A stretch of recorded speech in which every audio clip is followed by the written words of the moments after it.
And let's go to the Corky's hotline.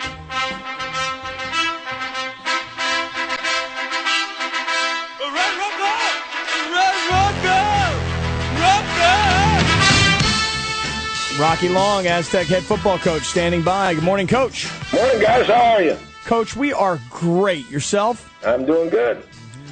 Coach, that's a nice win to get things started, 49-21. It was a great win. I was really nervous about the game because of the history of the last few years, but I thought we played pretty well, and it was a great way to come out of the gate. Coach, we talked a lot about you're looking for receivers. You know, you lose a couple guys to the NFL, and you've been pretty candid about how disappointed you were in the preseason training camp. Were you pretty pleased with the way guys went at it on Saturday night? Yeah, I thought the two guys that started, Colin Lockett and Dylan Denzel, I thought they had good games. Lockett's got good speed. He got behind him. He caught the ball when he got behind him. Denzel's kind of our good hands guy, and he got in the hole, and Ryan put the ball where it was supposed to be, and they caught the ball, so they had a good day. When you got a guy like Ronnie Hillman running the football like that, it just makes the whole offense open up. And the thing that when I'm watching him run, Coach, you tell me, he doesn't mind giving a little bit of ground to make a little bit of ground once he gets to where he wants to go. He will back up a little bit, he'll be patient, and then he'll hit it, and he has those kind of afterburners.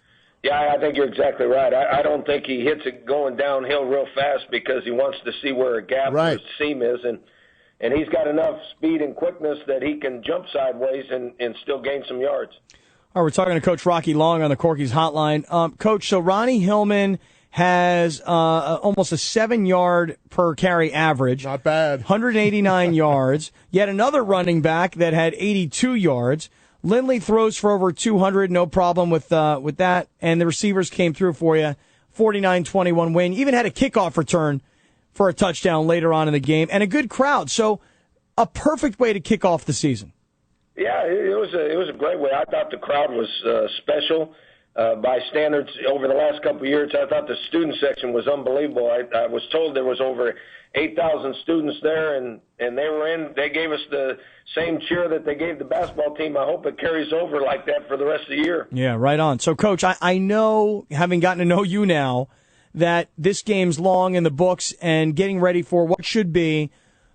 You talk about the perfect opponent in the second week, and you look at the calendar, September 10th at Army, playing West Point on the weekend of the 10-year anniversary of September 11th.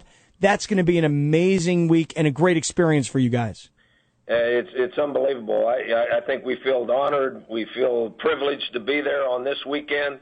You know, we're playing against one of the great organizations or great universities in my opinion, in the world. And we all feel honored to be there because of what those guys do for us and their comrades do for us. And I'm a little nervous because the game will be so hyped in their favor that they'll probably play way over their heads. But we got to put those distractions away and play well enough to win the game. Yeah, but Coach, I don't know much about Army's football team this year other than they got smoked this past weekend against Northern Illinois, 49-26.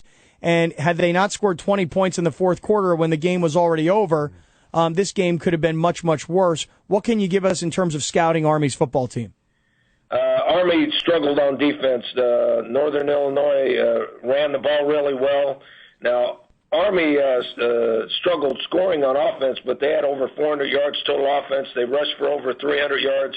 They run the triple option. They run it a little bit better, and Cal Poly runs it. So they moved the ball on offense. They had trouble scoring. Then they had a pump blocked, and they fumbled 2 or 3 times. So they didn't have a very good day, and I really respect their coach. He's a great coach, and I assume they will play much better this week.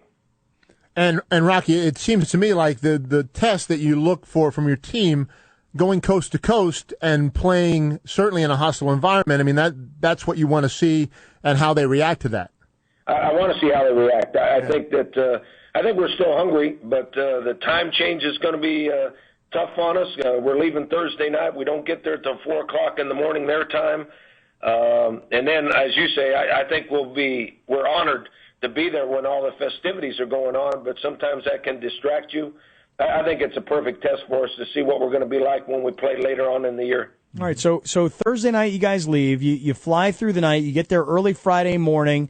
And then, Coach, are there things that the San Diego State football team will experience while on the campus at West Point because it's September 11th weekend? Well, we're going to go do a walkthrough on Friday there just to show them the campus and everything.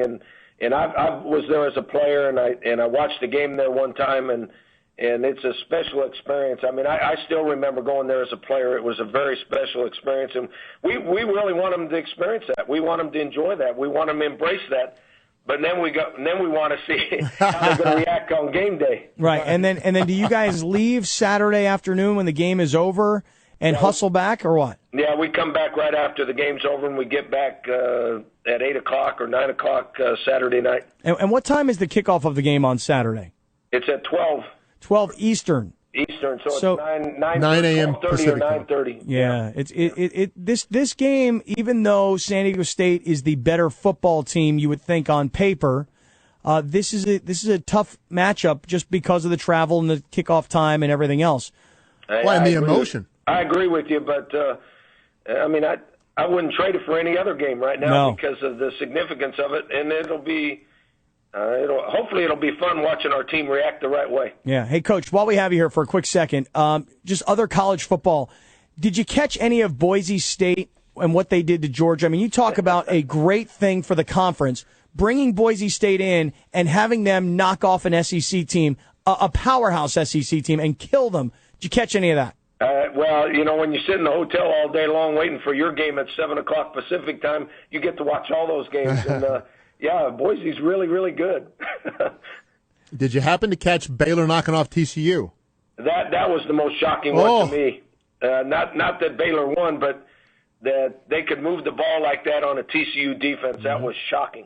Did you see any of Brady's act with Michigan and Western Michigan? I did see that, and if they don't bat a ball and return it for a touchdown, an interception, I think that's going to be a great football game, but the momentum sure shifted on that one. Yeah, right on. Hey, Rock, a great win for San Diego State, and really looking forward to this Saturday's game at Army. Congratulations on a great way to kick it off, and we'll talk to you next week. Thanks, Coach. Thanks a lot, guys. Appreciate it.